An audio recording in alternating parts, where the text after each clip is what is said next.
Приветики до воскресенья. Время примерно 6:20 утра. Ничего не предвещало беды.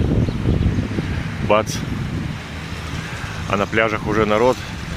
Дискотека. Купаются. Ну, если купаются, то понятно почему. Потому что сейчас не жарко. Потом солнце зайдет, им это не нравится. Но вот подбухивать с утра, это интересно.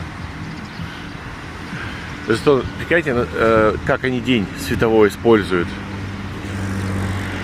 Молодцы, красавчики. Ничего не скажешь.